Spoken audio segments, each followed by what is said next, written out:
자, 드디어 오늘 본문에는 아브라함의 죽음이 이제 작별을 할 시간이 왔습니다. 아브라함의 죽음과 또한 중요한 사건은 아브라함이 그두라라는 후처를 얻어서 6명의 아들을 낳는 내용입니다. 성경을 이렇게 읽다 보면 이해가 안 되는 부분이 있습니다. 오늘 특히 아브라함이 후처를 얻었다. 또 그리고 6명의 아들을 낳았다. 이해가 되십니까? 자, 그래서 성경은 어느 관점에서 보느냐에 따라서 그 의미가 달라져 버립니다. 신앙의 색깔과 신학과 방향이 달라집니다. 그래서 이제 성경을 보통 우리가 두 가지 관점에서 보는데, 첫째는 이제 문자적 그대로 고지고대로 이제 보는 방식이죠. 그리고 선악의 관점에서 이렇게 보는 관점이 있습니다. 그럼 그렇게 이제 보면은 오늘 본문을 보면요, 아브라함이 과거에 16장에 이스마엘 하가를 후처로 얻잖아요. 그래 이스마엘을 낳아가지고 가족의 어떤 평지풍파가 일어나지 않습니까? 그런데 그 개버릇을 못 버리고 이렇게 되는 거예요. 선악의 관점에서 보면은 또 구두라는 그 후처를 그렇게 은혜를 경험하고 그 믿음의 조상이라고 흔적을 남기고 우리가 지금까지 공부해서 아주 내가 아브라함을 띄워줬잖아요. 그런데 또 후처를 얻어서 아들을 낳았다? 그러면은 도덕 윤리도 없는 상식 이하의 사람이라고 치부될 수 있습니다. 뭘로 보면요? 문자적으로나 그 선악의 관점으로 보면. 근데 우리가 여기서 염두에 둬야 할 게 뭐냐면, 성경은 제가 언약의 관점을 항상 봐야 된다 그랬잖아요. 문자적으로나 선악의 관점으로나 이런 해석밖에 안 나와요. 도덕윤리, 교훈 이런 것밖에 안 나옵니다. 자, 그런데 언약의 관점으로 보면 그 의미와 뜻이 확 달라져 버립니다. 대표적인 본문이 이거예요. 자, 우리가 이 전제를 놓치면 안 돼요. 성경은 성령의 감동으로 됐다라는 말은 허투루 쓰여진 게 하나도 없다는 거야. 우리가 생각하는 상식 밖의 이야기일지라도 거기에는 어떤 하나님의 메시지, 뜻과 의미가 담겨 있다는 거예요. 우리의 도덕과 윤리를 벗어나고 상식 밖의 이야기인데 기록이 돼 있어. 그러면 우리가 이건 도덕 윤리라고 설교기도 어려우니까 그냥 넘어가자. 성경 공부 그냥 넘어가자. 이렇게 한 게 아니라 여기에도 뭔가 의미가 있다라는 것이 우리의 믿음이어야 돼요. 그런 관점에서 성경을 봐야 된단 말이에요. 그래서 그 사건이 상징하는 그 속에 담겨 있는 하나님의 마음과 뜻을 알게 돼야 돼요. 그래야지 우리는 그것이 그렇구나 진리가 되고 그래야 믿음에 이르게 되는 겁니다. 성경에서 버릴 게 하나도 없다 그런 의미죠. 자, 그럼 본문에 보면은 후처가 낳은 아들의 족보 이야기가 나오는데 가만히 생각해보면 묵상을 해보면 왜 의미도 없을 것 같은 후처를 통해 얻은 아들들의 이야기, 그 족보를 기록했을까? 이것을 가지고 묵상을 하고 공부를 해야지 우리가 판단을 해가지고 이건 좀 또 아브라함이 실수했네. 이런 실수를 또 반복했네.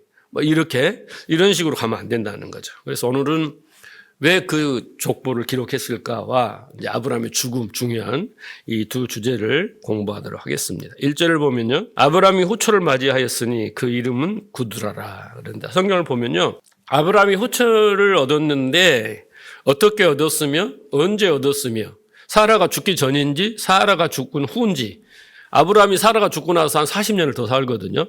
그때 얻었는지 이런 이야기는 전혀 없습니다. 그냥 구두라를 얻었다라고 하고 이런 아들을 낳았다. 6명의 아들을 낳았고 또 그들이 그 10명의 아들을 낳았다. 이런 이야기밖에 없어요. 그런데 성경은 지금 언제 결혼했느냐, 아브라함이 그두라와 여기에는 관심이 없고, 다만 지금 하나님의 언약이 계속해서 아브라함을 통해서 어떻게 이루어지고 있느냐를 기록하고 있어요. 계속 그 중간중간에 그게 빨랫줄이야. 거기에 빨래가 막 널려 있어요. 작은 빨래, 이불 빨래 막 넣는데 그 하나하나 빨래마다 다 의미가 있는 거예요. 지금 그두라를 통해서 6명의 아들 낳은 것도 그 중에 하나란 말이에요. 그러니까 그 언약이, 그 언약이라는 주제가 거기 하나 걸려 있는 거예요. 아브라함을 통해서 그 언약이 그들을 통해서 6명의 낳은 아들을 통해서 어떻게 성취되어 있는가를 성경은 지금 우리에게 이야기를 하고 있는 건데 우리가 관점을 달리해서 보면 그걸 찾아내지 못하겠죠. 그러니까 그런 관점에서 보면 아브라함이 후처를 통해서 후처를 얻은 자식을 통해서 지금 뭐예요? 하나님이 언약이 성취되고 있다 계속해서 이거라는 말씀인 것입니다. 그래서 제가 말하는 말씀의 근거 중에 확실한 게 뭐냐면 아니 아브라함이 한 명의 아들을 낳기 위해서 25년을 기다렸잖아요. 25년을 기다렸다라는 것은 자기가 사라도 그렇고 자기도 그렇고 생산할 능력이 없잖아요. 그래서 하나님의 능력으로 아들이 낳은 거 아닙니까? 한 명 겨우.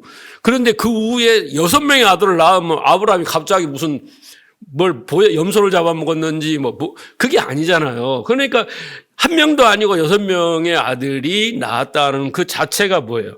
그 불가능한 거죠, 아브라함은. 그런데 6명의 아들을 낳았다라는 것은 그게 자기 능력으로 낳은 게 아니라 하나님의 능력으로 낳았다는 거예요.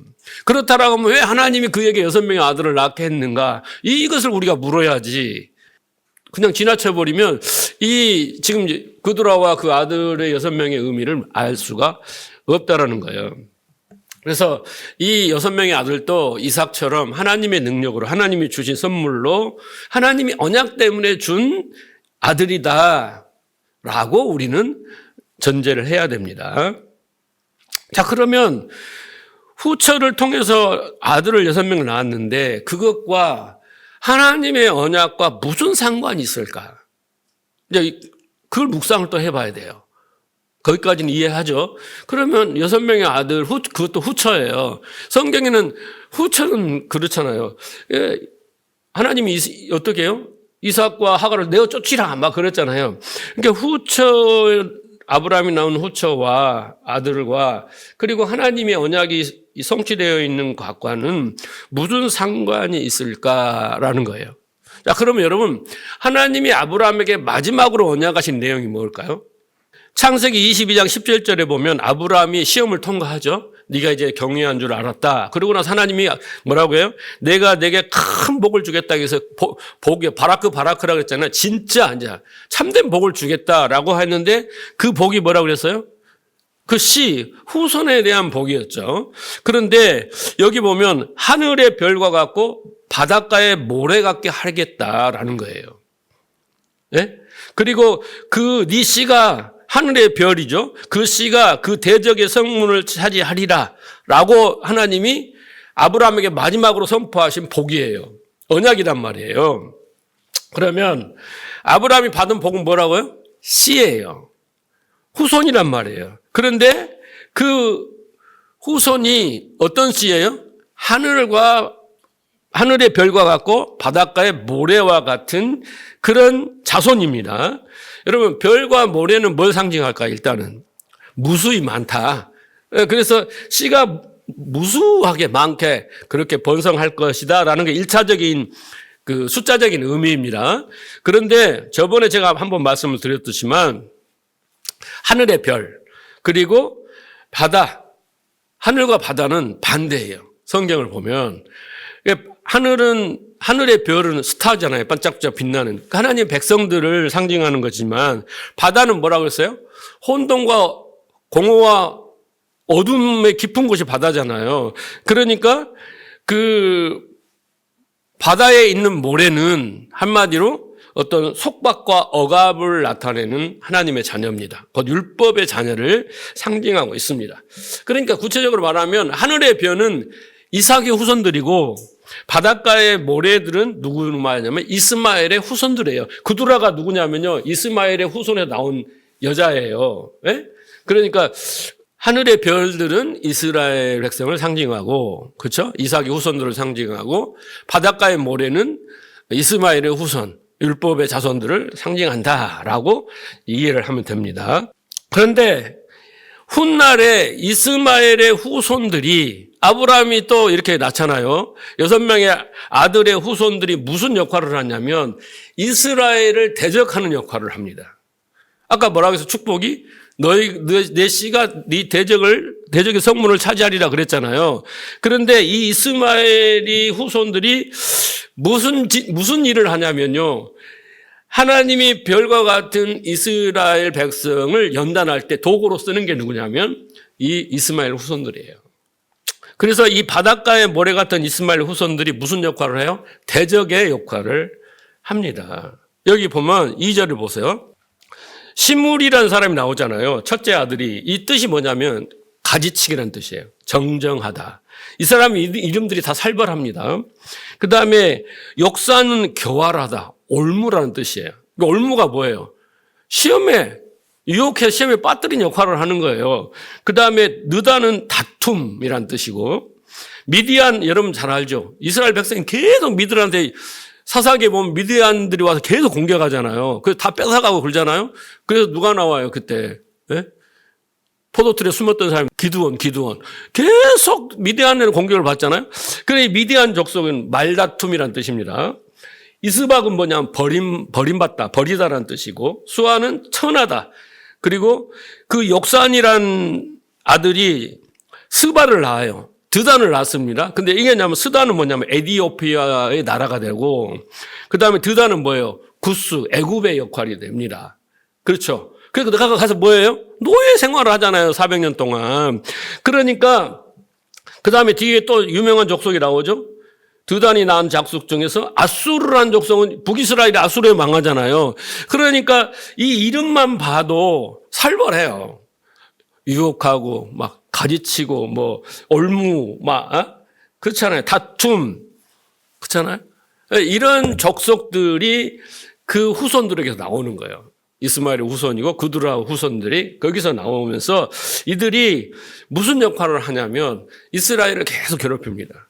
이스라엘이 하나님께 불순종하면 전쟁을 이렇게 당하고 빼앗기고 그런 일을 나라가 망하게 하고, 그래서 성경에서 후첩의 그 자녀들의 족보가 나오는 이유를 아시겠죠? 성경에는 또 누구 족보가 나오냐면 위에 올라가면 가인의 족보가 나와요. 그렇잖아요. 네? 그런 것 좀 똑같습니다.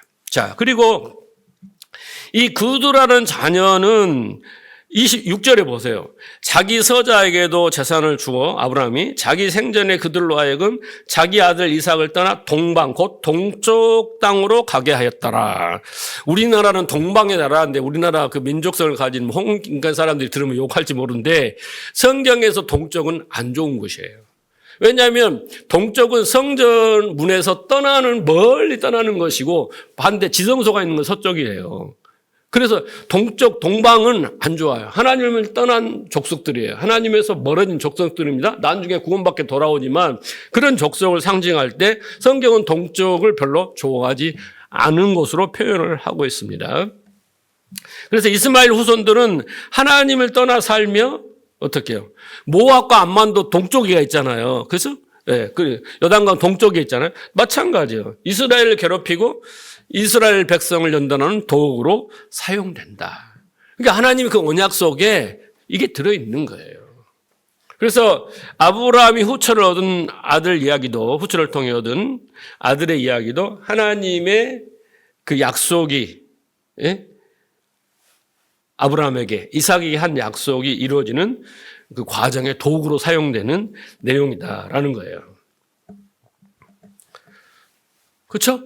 그 당시에는 일부 다처제가 허용됐기 때문에 그게 풍습이었단 말이에요. 관습이었고. 이런 모습들을 우리가 이해를 해야 성경을 더 깊이 난해 본문이 아니라 이해할 수 있다라는 거죠. 여기까지 이해했죠? 한 주제는 끝났습니다. 둘째, 7절을 보세요.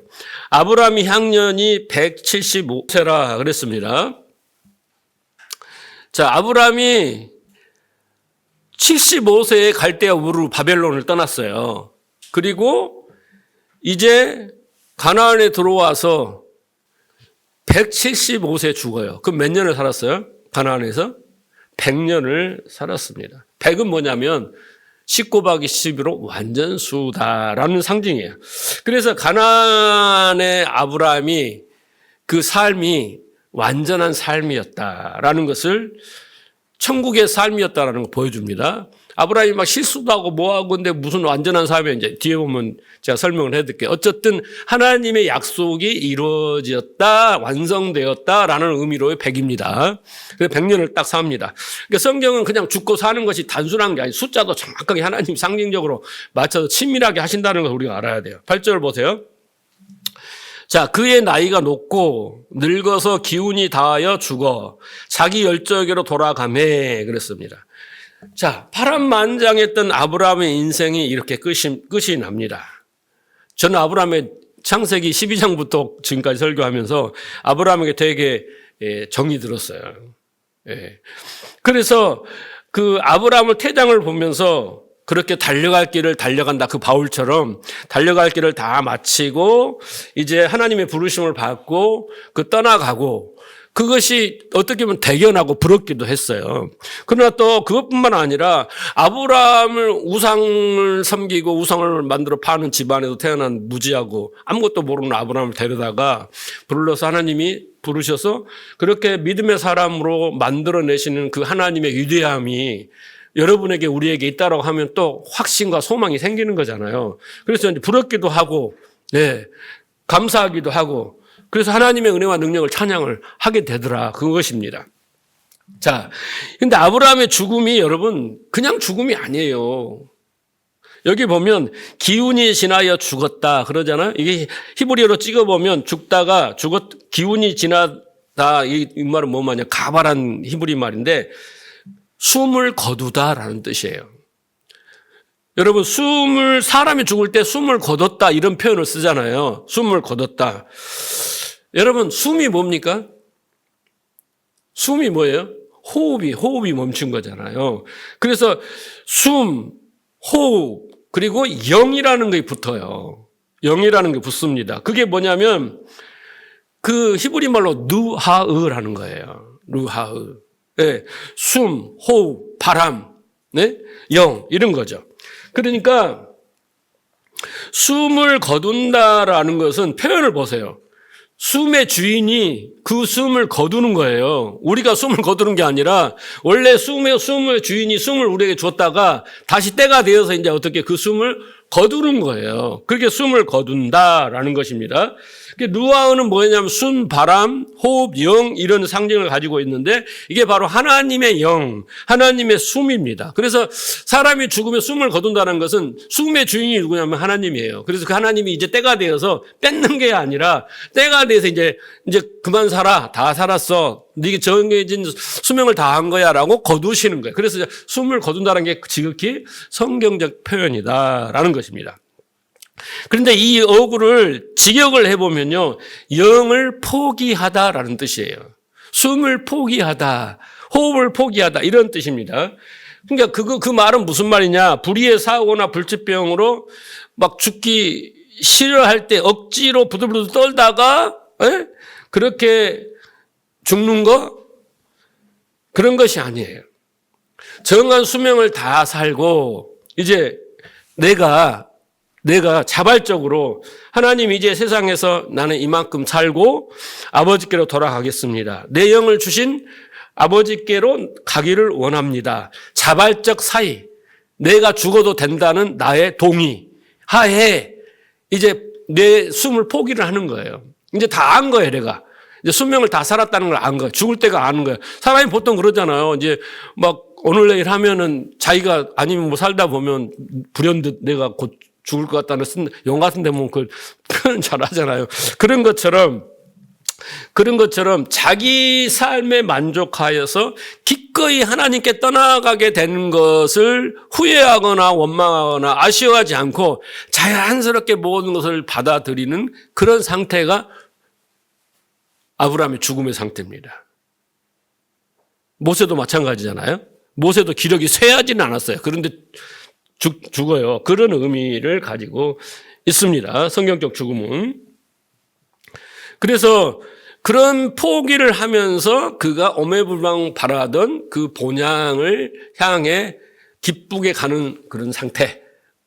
이 상태를 말을 하는 겁니다.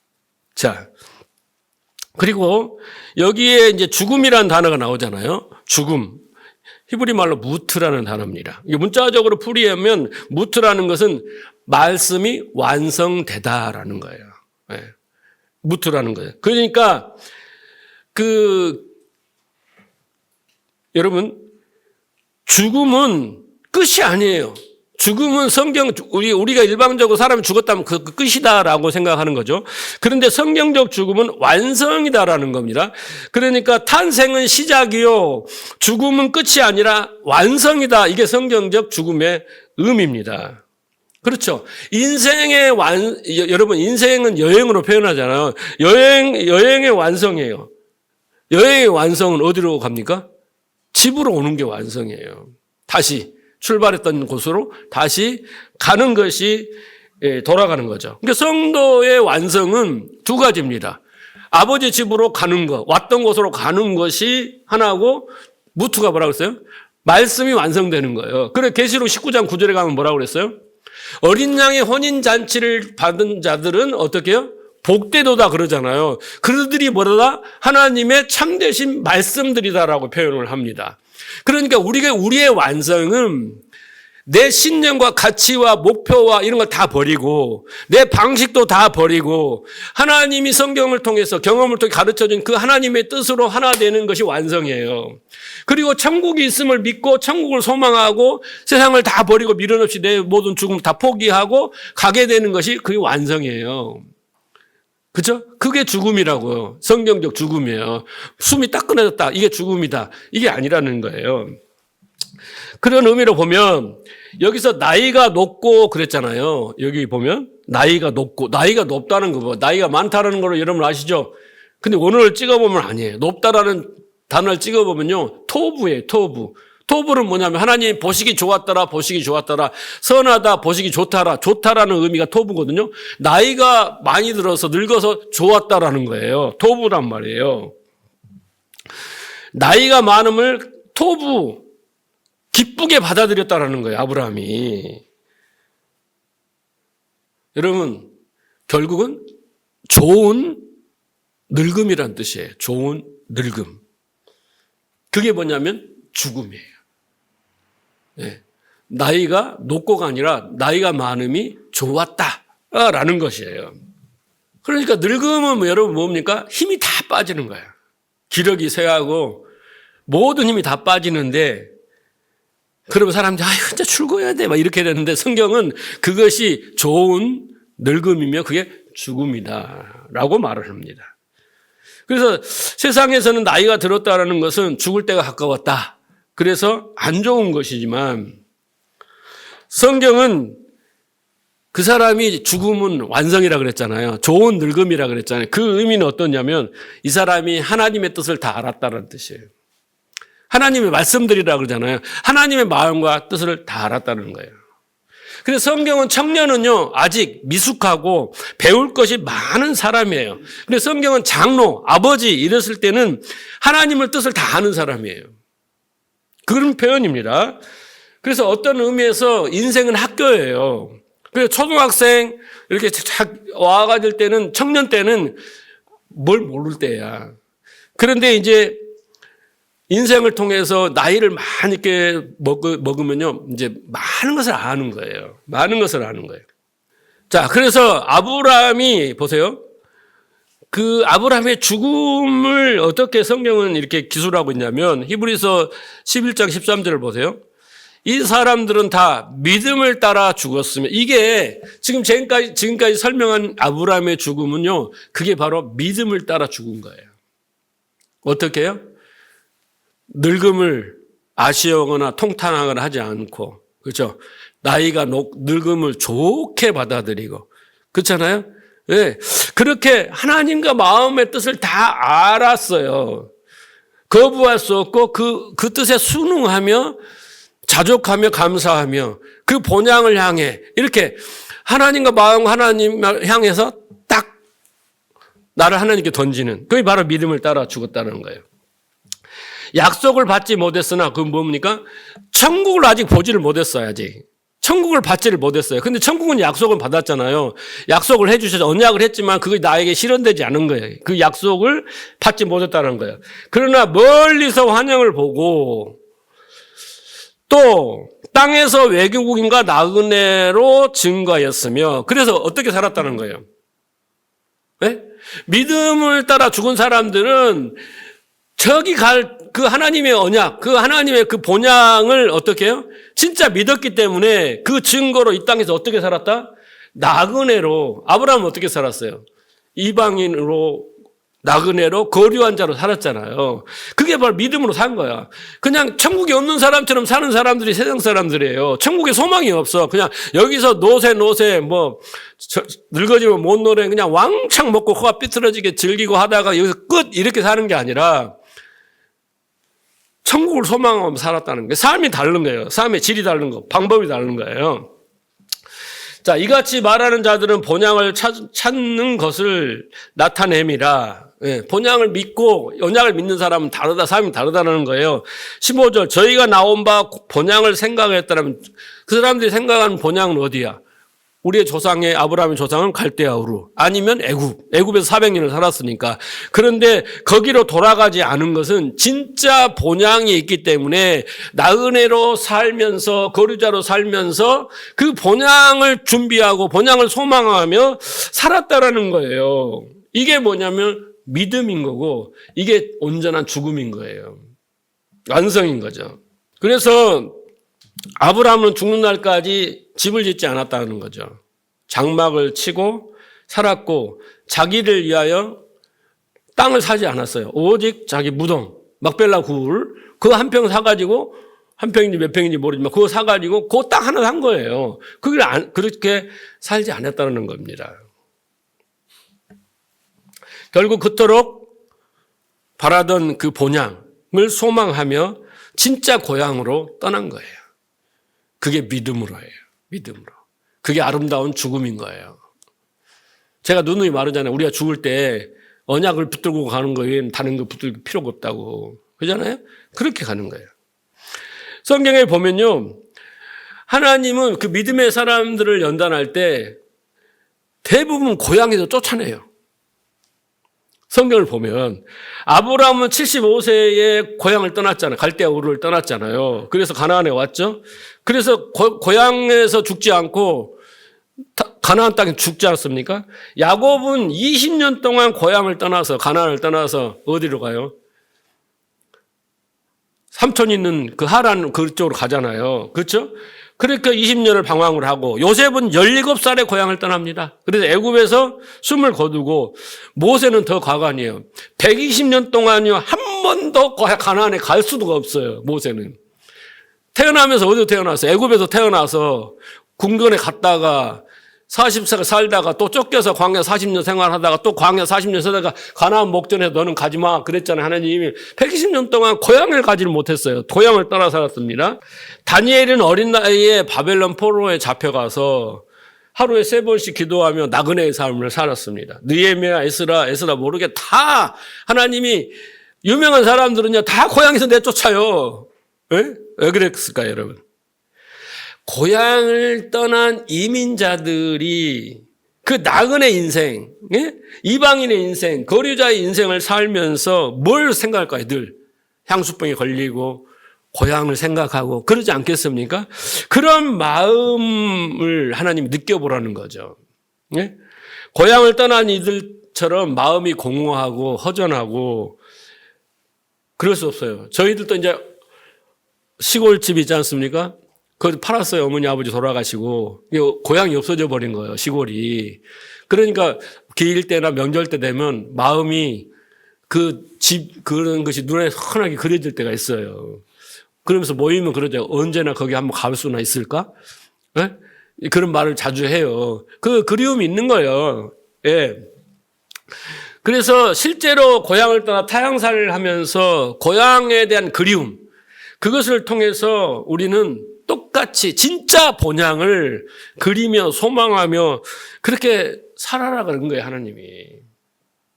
여기를 고향처럼 살면 안 된다. 이 말이에요.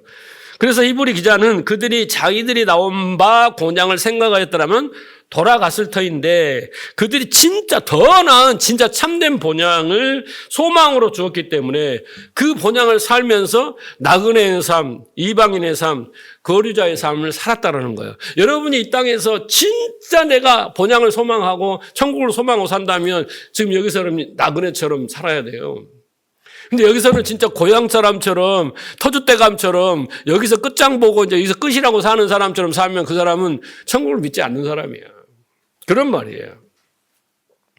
이에 열거한 사람들은요, 다 타향에서 성공하고 복받은 사람들입니다. 그런데도 그들은 만족하지 못했어요. 재산도 많고 자식도 많고 세상의 힘도 권력도 그렇지만 그것이 진짜 고향을 채워주는 만족을 주지 못한 거예요. 그래서 본향을 그리며 소망하며 산 것입니다. 사람들이 그 이민을 가잖아요. 미국이나 뭐 이런 데 가면, 유학 같은 데를 가면 쉽게 교회를 찾는데요. 물론 뭐 거기 가면 도움도 많이 받고 낯설고 외롭고 막 이런 그 것에 때문에 도움을 받으려고 하는 것도 있겠지만 더 큰 이유는요. 고향을 떠난 자의 마음은 공허해요. 허무하고 외롭고 고독하고 그런 것을 채우기 위해서 교회를 더 찾는 사람들이 많다는 거예요. 그것 때문에. 예. 그래서 하나님을 찾게 만드는 겁니다. 자, 우리는 지금까지 12장부터 오랜 시간 동안 아브라함과 함께 달려왔어요. 아브라함과 함께 동고동락하며 희노애락을 같이 느꼈습니다. 아브라함이 하란을 떠났고 기근을 만나 애굽으로 도망갔고 거기 가서 또 바로에게 아비멜렉에게 사라를 팔아 넘기고 그럴 때 분노하고 그렇잖아요. 롯에게 땅에 그 선취권을 내어주고 이런 사건을 기억하시죠? 이스마엘을 낳았고 또 뭡니까? 할례를 행하고 천사를 대접하고 하나님의 명령을 따라 모리아산에 가서 제사를 드리고 이삭을 드리고 자기의 아내 사례를 하고 통곡하면서 그렇잖아요. 아비멜렉과 또 언약을 하면서 쫙 아브라함의 인생을 쭉 봤어요. 왜 중요하냐면 그 아브라함의 인생의 여정이 우리의 인생의 여정과 똑같아. 판박이에요. 아브라함 따로 내 따로가 아니라 아브라함이 우리의 모든 성도의 삶의 신앙의 여정의 모델인 거예요. 샘플이에요. 나하고 똑같은 거예요. 그러니까 우리는 애착을 가지고 그 원리를 잘 알아야 된다는 거죠. 그래서 여기 이제 보면 175세라고 딱 정해졌잖아요. 이렇게 정해놓은 것은 그들이 아브라함이 산 년과 해가 딱 정해진 것은 175세라는 것은 뭐예요? 모든 인간에게는 제한된 수명이 딱 있다. 하나님이 정해준 수명이 딱 있다라는 거예요. 하나님이 허락된 날들이 정해져 있다라는 거예요. 하나님이 정해준 만큼 산 거예요. 175세. 어떤 사람은 969세를 산 무두셀라가 있잖아요. 그런 사람도 있지만 175세 사는 사람도 있고 70세를 사는 사람도 있어요. 네. 그러니까 인간은 어떻게 보면 가장 괴롭고 두렵고 무섭고 싫고 그런 걸 뭐냐면 바로 어떻게 보면 죽음입니다. 그렇잖아요? 죽음이에요. 그래서 사람들은 죽지 않기 위해서 온갖 예를 씁니다. 그러나 사람은 반드시 한번 정한 거잖아요. 죽게 돼 있습니다. 이 땅에 어느 누구도 죽음을 면할 수가 없어요. 근데 중요한 것이 딱 한 가지 있습니다. 어떻게 살았든 어떻게 죽었든 죽어요. 그런데 죽음 이유가 문제예요. 죽음을 통과하고 내가 돌아갈 본향이 있느냐 없느냐의 문제입니다. 다른 문제는 없어요. 그게 문제입니다. 그러니까 죽음을 두려워하지 않고 담담하게 운명처럼 숙명처럼 받아들이는 것은 우리가 성숙한 믿음이라고 하는데 그 성숙한 믿음은 뭐예요? 완성된 믿음이에요. 아까 아브라함처럼 그렇게 완성된 믿음은 죽음을 두려워하지 않습니다. 오히려 죽음 위에 있는 그 본향을 더 소망하게 되고 삶도 소망하면 나그네의 삶을 살게 된다라는 거죠. 그런데 죽음 앞에서 어쩔 수 없이 내가 죽어야 된다는 그런 두려움 가운데 있는 사람도 어떻겠습니까? 얼마나 고통스럽겠어요. 그 죽음 앞에서 씨름하는 사람처럼 불행한 사람은 없다라는 거죠. 그런데 믿음은 그 죽음마저도 초월할 수 있다라는 거예요. 초월할 수 있는 거죠. 자, 제가 여러분들에게 더 말씀을 통해서 이 죽음에 대해서 초월적인 삶을 하시라고 확신을 더 드리고 싶습니다. 로마서 8장 18절. 생각건대 현재의 고난은 장차 우리에게 나타날 영광과 좋게 비교할 수 없다라는 거죠. 네. 여기 현세가 있고 장차 올 세대가 분명히 존재합니다. 그래서 바울은 정확한 이 시대관과 인생관을 가지고 있었습니다. 오는 세대가 있고 현 세대가 있다라는 거죠. 고린도서 12장인가 보면 그 바울은 자기가 어디 갔다 왔다 그래요? 낙원에 그 3층 전에 갔다 온 한 사람을 안다하면서 그 자기 이야기를 하잖아요. 그렇잖아요. 그래서 8장에 와서 당당하게 현 세대가 존재하고 있는 것 확실한 것처럼 오는 세대가 존재한다. 이렇게. 그런데 이 현 세대는 고난으로 점철되어 있을 거야. 그렇지만 오는 세대는 영광으로 가득 찬 세대라고 확고하게 말을 합니다. 그러니까 여러분이 이것에 대한 확신만 있으면 나그네의 삶을 살 수 있어요. 나그네의 삶을 살 수 있습니다. 아브라함처럼 살 수 있습니다. 자, 빌립보서 3장 20절 보십시오. 오직 우리의 시민권은 하늘에 있는지라 거기로서 구원하는 자 곧 주 예수 그리스도를 기다리노니 그가 만물을 자기에게 복종케 하실 수 있는 자의 역사로 우리의 낮은 몸을 자기의 영광의 몸의 형체와 같이 변케 하시리라. 그래서 부활을 이야기를 하잖아요. 우리가 장차 본향에 갔을 때 우리의 낮은 썩은 육신을 영광의 몸으로 변형시키시기라는 확실한 우리는 하늘에 시민권이 있다. 바울이 선포하고 있습니다. 자, 마태복음 25장 33절. 그런데 그때 임금이 오른편에 있는 자들에게 이르시되 내 아버지께 복을 받을 자들이여 나와 창세로부터 너희를 위하여 예비된 나라를 상속해라. 이것은 이미 내가 이 땅에 오기 전부터 하나님이 내게 다 준비해 놓은 창세 전부터 계획해 놓은 거예요. 그러니까 이 말씀들을 정확히 보면요. 하나님이 이 땅에 하늘에 다 준비해 놓고 이 땅에 뭘로 우리를 보냈어요. 뭐 하라고? 이 땅에 가서 깨닫고 오라고. 아브라함이 어떻게 됐다고요? 하나님의 마음과 뜻을 다 알았다니까요. 하나님의 말씀으로서 완성이 됐다니까요. 그러니까 하나님이 뜻하신 바대로 뭘 업적을 쌓은 게 아니라 와서 진짜 본향이 있는 걸 알고 이 땅에서는 하나님의 언약과 하나님의 언약대로 되고 이건 지금까지 설명한 대로 이런 것을 다 알고 마지막에는 본향을 소망하게 되고 오라는 거예요. 근데 아까 선악의 관점으로나 문자적으로 본 사람은 뭐예요? 뭔가 업적을 막 살아서 주렁주렁 여기다가 막 헌금을 이만큼 했습니다. 전도를 이만큼 했습니다. 뭘 막 주렁주렁 해갖고 달고 올라가서 나 이렇게 했으니까 복 주십시오. 천국은 다 평등한다는데 뭐 복을 줘? 천국 자체가 복인데 거기서 뭔 복을 더 누려? 그 결국은 불로 다 태운다잖아요. 그런데 그걸 달고 올라가는데 그 사람 못 올라가 무거워서 이거 달고 있는 것 때문에 가볍게 올라가야지 헐헐 이렇게. 예? 자, 그래서 바울이 여기 이렇게 말하죠.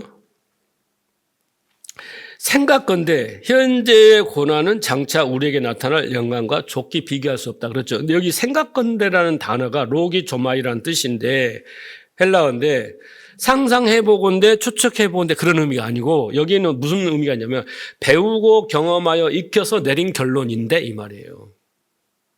네? 바울이 지금 오는 세대 그다음에 현 세대를 이야기를 하잖아요. 그리고 이것이 장차 이렇게 오는 것들은 하나님이 다 예비해 놓은 창세전에 예비해 놓은 거고 그게 올라가면 우리는 새로운 몸을 입고 영광의 몸 이런 이야기를 하면서 내가 생각한데 이 이야기는 뭔 말이냐면 내가 그냥 한번 그냥 그럴 거라고 생각한 게 아니라 배우고 경험하고 익혀서 내린 결론인데 그런 뜻이에요. 생각본데가 로기조마이가 한마디로 치명적인 사실이야 라는 거예요. 치명적인 사실이에요. 그래서 이런 확고한 소망을 품은 자들이 아브라함처럼 살 수 있는 거예요. 나그네 인생을 사는 거예요. 그렇지 않으면 우리는 이 땅에서요, 치열하게 경쟁적으로 물질에 집착하면서 투쟁하면서 살아야 되는 거예요. 왜? 목표가 이 땅의 행복이니까. 이 땅은 우리가 행복에 위해서 사는 게 아니라 깨닫기 위해서 사는 거라니까요. 깨닫기 위해서. 진짜 행복은 저희가 하면 다 있어요. 여기는 깨닫는 게 목적이에요. 하나님이 우리를 보낸 것은. 근데 우리는 여기서 저걸 땡겨갖고 여기서 천국을 누리고 살려는 게 목적이에요. 세상 사람들은. 다른 거예요. 자, 디도서 2장 1장 2절. 영생의 소망이남이라 이 영생은 거짓이 없으신 하나님이 영원한 때 전부터 약속한 거라. 성경은 계속 어떻게 해요? 영생을 소망하라. 그리고 이것은 하나님이 이미 한 거야. 이걸 안 믿으면 어떻게 해요? 그러면 우리는 아브라함처럼 살 수가 없는 거예요. 디도서 2장 12절. 우리를 양육하시되 경건치 않는 것과 이 세상 정욕을 다 버리고 근신함과 의로움과 경건함으로 이 세상에 살고 복스러운 소망, 우리의 크신 하나님 구주 예수 그리스도의 영광이 나타나심을 기다리게 하셨으니, 우리로 하여금 이렇게 소망과 주님의 재림과 이런 것을 우리에게 이제 믿음으로 주신 거잖아요. 예? 그래서 우리를 선한 백성으로 만드시겠다 그런 거잖아요. 그런데 우리는 그 목표와 목적이 다른 데가 있는 거예요. 여기에서 천국처럼 살려고 한다니까. 하나님께 받아가지고 자기가 열심히 노력해서 그렇게 하는 거예요. 세상 사람들은요, 보세요. 에베소 2장 12절 보세요. 그때 너희는 그리스도 밖에 있었고 이스라엘 나라 밖에 사람이라 약속의 언약들에 대하여 외인이요. 보래요. 세상에서 소망이었고 하나님도 없는 자들이 이 세상에 소망이 없어요. 세상이 끝이야. 세상 밖에 소망이 없어. 세상 자체에서 행복해 사는 게 소망이야. 끝이야, 세상이. 세상 안에 갇혀 있는 거죠. 그래서 하나님도 없는 자들은 어떻게 살겠어요? 이 세상의 전부이기 때문에 여기서 끝장을 봐야 돼. 여기서 출세하고 성공하고 부자 되고 여기서 누릴 거 다 누리고 그리고 후회 없이 가야 된다라는 거예요. 그런데 성도는 믿음은 그렇게 아니라는 거예요. 여기에 연연하지 않는다는 거예요. 여기는 내가 잠시 와서 하늘과 대비되는 이 세상, 천국과 대비되는 이 지옥에 대해서 여기가 사는 곳이 아니고 여기서 나를 알고 하나님을 알고 인생을 알고 세상의 헛됨을 알고 해서 더 하늘에 대한 소망과 하나님에 대한 소망을 가지라고 온 건, 그게 이제 인간이라는 걸 알게 해주는 건데 차원이 다른 거예요. 믿음이라는 거하고.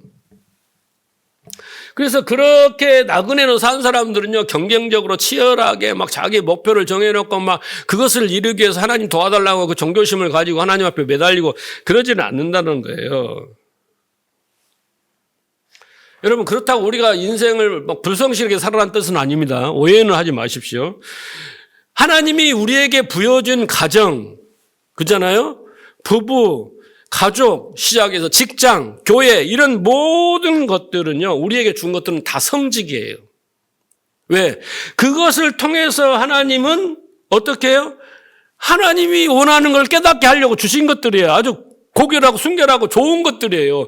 율법을 보고, 율법이 저주 아래 거리에서 율법을 이제 이렇게 이야기할 때 뭐라고, 율법을 폐하려 하느냐? 아니다. 율법도 거룩하다 그런 것처럼 하나님이 주신 모든 것들은 성직이에요, 성직. 직장도 성직이에요. 여러분, 선생님이 계시는데 교사도 성직이란 말이에요. 그러니까 그것이 내 삶의 수단이고 목적이 돼서는 안 돼요. 그 교사라는 직업이 물론 내가 월급을 받아서 먹고 살아야 되는 거지만 그것이 전부가 돼서는 안 되는 거예요. 그 과정 속에서 내가 지금 연단을 받고 있고 눈을 열고 귀를 열고 깨달음을 보고 나를 보고 인생을 보고 세상을 보고 사람을 보고 이것을 공허와 혼돈과 흑암을 보고 이걸 보는 거예요. 그런 역할로서 주는 거예요. 그래서 우리는 그렇게 열심히 살아야 돼요. 근데 열심 속에서 우리가 점점점 성숙해가고 그렇게 구별되어져 가는 거예요. 해보고 안 되는구나, 이렇게 하면 안 되는구나, 하나님 말씀이 옳지, 이렇게 알아가는 그 도구일 뿐이에요. 아브라함 인생이 그렇지 않습니까? 그래서 세상 사람들은 그 세상 밖에 뭐가 없고 세상 안에만 있기 때문에 세상에서 제일 중요한 게 뭐냐면 돈이에요. 돈. 그래서 돈에 목숨을 걸고 돈 때문에 살아가는 겁니다, 여러분. 여러분, 돈이 중요한 게 아니라 돈이 자체가 좋은 게 아니에요. 여러분, 돈 자체가 좋은 게 아닙니다.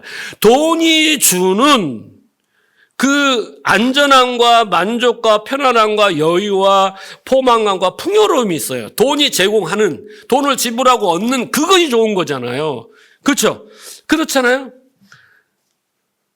만약 돈이 좋으면 은행에 취직해야 돼. 맨날 돈을 만지니까. 요즘은 기계가 세겠지만, 그렇잖아요. 돈다발 막 이렇게 맨날 보고 만지고, 이렇게 돈 자체는 우리에게 뭘 안 주는데, 돈에 지불하는 그 대가로 얻는 것들이 우리에게 행복을 준다고 생각해요.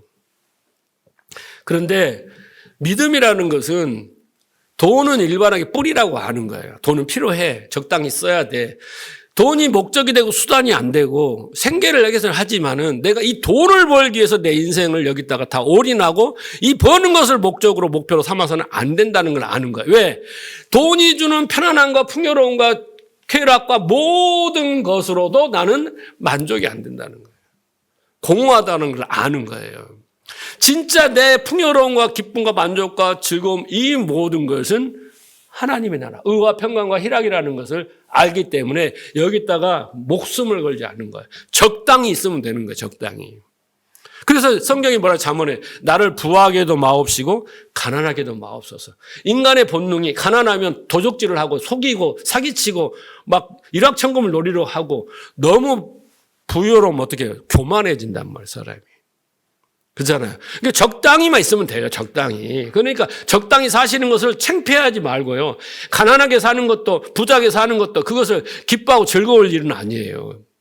적당히만 있으면 되고 나는 이 삶 속에서 이것을 목표로 이것을 수단으로 이것을 통해서 내가 모든 것을 행복을 얻는다라고 생각하는 것 자체가 그것은 세상 사람들의 생각이다라고 이해하시면 됩니다. 그래서 우리는 절대 다른 것으로 우리의 공허함을 채우려고 물론 육체적인 습관들은 이런 것들을 통해서 행복을 추구하려 하지만은 그건 인간적이잖아요. 근데 하나님은 그걸 문제 삼지 않으세요. 그러나 그걸 통해서 끝이 없구나. 밑빠진 무적행이구나를 알고 이게 진짜 참 만족은 의와 평강은 희락은 하나님이 주시는 거구나. 요걸 알아야 듣는 거죠. 그걸 더불어서. 계시록 21장 4절 보세요. 모든 눈물을 그 눈에서 씻기심에 다시는 사망이었고 애통하는 것이나 곡하는 것이나 아픈 것이 다시 있지 아니하리니 처음 것은 다 지나갔음이로다. 보좌에 앉으시니가 가라사대 보라 내가 만물을 새롭게 하노라 하시고 또 가라사대 이 말은 진실하고 참되니 기록하라 하시고 이 나라를 우리가 소망을 해야 되는 거예요. 아니 돈으로 이 나라를 여러분 살 수 있습니까? 네? 눈물도 뭐 질병도 뭐 또 아픈 거나 고픈 거나 뭐 사망, 애통 뭐 이런 거 다 돈으로 살 수 있어 해결할 수 없는 거예요. 예. 우리의 본향에 가면 이렇게 되는 거예요. 그런데 하나님이 왜 이 땅에 되냐면 여기는 지옥이야. 여기에서 네가 네 방법대로 다 살고 해결해봐. 안 돼서 내가 그러면 이렇게 만드시고 이렇게 보내신 분이 하나님인 걸 알고 그 하나님을 붙들어야 되는 거죠. 그죠? 그렇게 만드시는 거예요. 그래서 아까 아브라함이 만족한 삶을 살았다는 게 완전한 삶을 살았다고 그랬잖아요. 그러니까 아브라함은 삶을 돌아보면요. 그 삶이 만족하거나 완전한 삶이 아니에요. 실수를 많이 하잖아요. 그죠? 바로에게 아비멜렉에게 사라를 팔아넘기고 반복해서 뭐 여러 가지 보면은 아브라함이 계속 실수를 반복하면서 합니다. 그런데 행동이나 도덕이나 윤리적으로 완전하고 완벽했다는 뜻이 아니에요. 그 삶의 질곡은 너무나 많습니다. 실수도 많아요. 실패도 많아요. 죽는 날까지 하나님 앞에서 실수투성입니다. 그런데 아브라함이 깨달았다는 거예요. 그리고 하나님의 은혜만 의지했다라는 거예요. 아브라함이. 그래서 그 뭐라고 했어요? 나이가 높고 좋은 늙음, 좋은 죽음 그 의미를 가지고 있습니다. 그래서 아브라함은 사람됨이나 그의 인격의 성숙 등과는 상관없이 그 삶이 중요한 거예요. 하나님이 뜻하신 대로 이루어졌다는 거예요. 그래서 완전하며 하나님이 나도 완전하니 너희도 완전하라. 그랬을 때 우리가 완벽한 삶을 사는 게 아니에요. 네?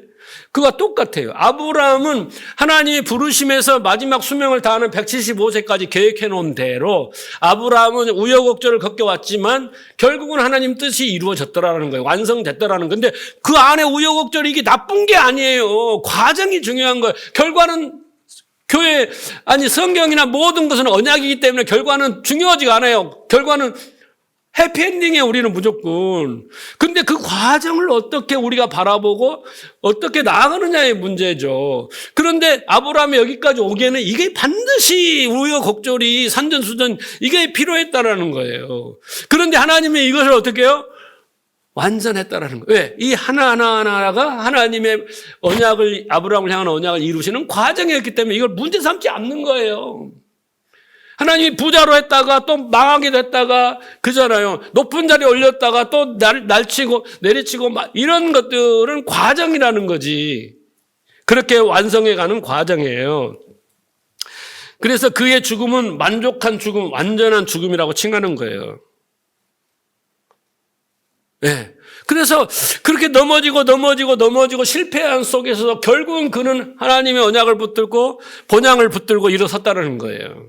그게 바로 믿음인 거예요. 하나님은 그 과정 속에서 그 믿음을 계속 충만하게 하시는 겁니다. 그래서 아브라함의 삶은 모든 것이 하나님의 뜻대로 움직이는 삶이었고 하나님의 계획대로 맞춰진 삶이었다. 할렐루야. 그게 하나님의 언약의 성취인 거예요. 근데 우리는 지금 이 과정들을 이해하면서 깨달아 가면요, 행복해요. 근데 그걸 전혀 성경을 통해서 모른 채 그냥 봉사처럼 그냥 끌려가면 넘어질 때마다, 아플 때마다, 그잖아요. 실패할 때마다 다 끝난 거예요. 그래서 교회를 떠나는 거예요. 하나님 뜻을 모르니까. 빌립보서 2장 13절을 보세요. 너희 안에서 행하시는 이는 하나님이시니 자기 기쁘신 뜻을 위하여 너희로 소원을 두고 행케 하신다라고 하는 거잖아요. 그러니까 우리에게 소원이 있어야 되는 거죠. 뭐에 대한 소원이요? 하나님의 뜻, 하나님의 언약에 대한 소원을 깨달아야 알아야 되는 거예요. 그게 그래서 성경이 있는 거예요. 그렇잖아요. 그래서 우리의 소원은 통일, 우리의 소원은 우리의 이런 것들이 처음에는 가득 찼지만 그걸 다 버리는 거예요. 그렇죠? 하나님을 향하신 프로스쿠마이, 하나님이 우리에게 향하신 소원, 뜻, 그것이 우리의 기도예요, 기도. 하나님의 원함이 내 소망이 되는 거예요. 그런데 하나님은 어떻게 해요? 그것을 끝까지 이루신다니까요. 끝까지. 예수님도 그러잖아요. 내 뜻대로 마옵시고 아버지 뜻대로 하옵소서. 그러면서 하나님 뜻 다, 예수님 뜻 다 버리고 아버지 뜻대로 이렇게 되잖아요. 똑같습니다. 그래서 자신의 인생 속에서 자기의 뜻과 방법과 수단과 자기의 꿈과 소원 이런 모든 것이 자꾸 막힐수록 거기에서 이제 방향이 틀어지면서 하나님의 뜻이 이루어지는 겁니다. 그렇게 하다 보면 어느새 나도 이제 그걸 버릴 줄도 알고 그런 일을 닥쳤을 때 이게 뭐 뜻인가를 알게 되면서 나도 모르게 점점 어떻게 해요? 하나님 뜻을 따르게 되는 거예요. 근데 그것을 앞서서 가르쳐 준 게 뭐예요? 성경이에요. 근데 여러분 성경을 안 믿고 자꾸 자기가 경험을 해서 하려다 보니까 그 산전수전 공전을 다 겪는 거 아닙니까? 욥처럼? 말씀을 정리합니다. 아브라함과 하나님의 관계, 하나님의 언약이 이루어지고 아브라함의 삶이 어떤 삶이고 죽음이 어떤 죽음인가, 그 죽음이 우리의 죽음이 돼야 됩니다. 많은 사람들이 세상을 떠나면서 마지막 순간에 무슨 고백을 할까요? 네? 사랑하는 사람에게 아니면 자식에게 누군가에게 죽음을 받아들이고 나서 이제 뭐라고 고백을 하는 장면들이 많잖아요. 그런데 아쉽다. 돈을 좀 더 벌었어야 했는데 좀 더 신나게 놀았어야 되는데 내가 좀 더 유명한 사람이 되었어야 되는데 이렇게 투자를 해서 성공을 했어야 되는데 이렇게 말하는 사람은 거의 없대요. 죽음의 순간에, 임종의 순간에. 뭐만 남냐면요. 후회만 남는 거예요. 좀 더 사랑해 줄 걸, 좀 더 베풀어 줄 걸, 좀 더 가슴 아프고 상처 주지 않을 거. 내가 다시 태어나면 절대 이렇게 살지 않을 거. 이런 후회만 남는 거예요. 이 세상이 더덥다는 거죠. 내가 했던 것들이 더덥다라는 거예요. 여러분, 우리가 세상을 오래 살았다, 또 많은 경험을 했다라고 한다면, 나 때는 이런 이야기를 많이 하잖아요. 그 경험을 통해서 우리는 깨닫습니다. 깨달아요. 뭘 깨달아야 됩니까? 세상 사람들이 깨닫는 것과 성경을 믿고 하나님이 있는 믿음의 사람이 깨닫는 건 달라요. 그러면 우리는 뭘 깨달았냐면요. 세상이 헛되고 또 헛된 것을 깨닫는 거예요. 해 아래서 수고하고 모든 것들이 다 헛된 걸 아는 거예요. 전도서를 읽어봐야 돼. 그러니까 헛된 것을 아는 거예요. 모든 것이 내 마음대로 되지 않고 영원한 행복은 없고 그냥 빈손으로 왔다 빈손으로 가는 게 인생이구나라는 정말 헛됨을 하는 거예요. 목사님 나이도 어린데 어떻게 그런 소리 합니까? 진리를 깨달으면 할 수 있어요. 헛되고 모든 게 헛된 걸 아는 거예요. 저도 목회를 이제 수십 년 해보다 보니까 목회를 통해서 우리는 뭔가 성과를 내고 목표를 세우고 그 다음에 성장하고 뭐 잘 되고 막 이런 걸 젊었을 때 생각했단 말이에요. 그런데 이제 딱 정점을 찍고 쭉 내려와서 지금 와서 보면은 많은 걸 깨달은 거예요. 뭐예요? 내 생각과 내 수단과 방법과 내 목표 모든 것이 아니다. 하나님의 뜻은 다른 데 있었다라는 거예요. 나는 하나님께 충성하고 헌신하고 봉사하고 사명을 다하고 부르심에 합당하고 이건 가지고 열심을 내고 막 달려갔는데 전혀 아니올시다라는 거예요. 제가 깨달은 건 그거예요. 아니야 너. 그럼 뭐예요 하나님? 나는 너를 믿음의 사람으로 만들려고 했다라는 거예요. 그러면 애초에 내가 여기서부터 믿음의 사람이라는 걸 알았다면 내 이런 방향의 삶은 안 살았죠. 그런데 알 수도 없어요. 딱 하고 마지막에 와서 깨닫는 거예요. 마지막에 와서. 그러면 이때부터 뭐가 와요? 자유가 오는 겁니다. 모든 걸 다 내려놓고 그 방향을 보고 이거 헛되고 안 되는구나. 전도서의 마지막에 가면은 하나님이 우리를 수고하고 그 고난을 주셨다라는 거예요. 그게 다 헛됨을 알게 하는 거예요. 이 세상이 천국이 되면 어떻게 되겠어요? 하늘에 천국이 필요가 없다니까? 이 세상의 모든 것이 내가 하나님이 되고 모든 것이 하나님이 되면 무슨 하나님이 필요 있겠어요? 그게 다 헛됨을 알고 안 됨을 알고 나서 내가 깨달았는데 솔로몬이 그러잖아요. 인간의 근본이라는 것은 하나님을 경외하는 거야. 하나님 그 말씀을 따르는 거야. 그러니까 그 수많은 부귀영화를 누린 솔로몬의 마지막 입에서 그 한마디가 나오는 거예요.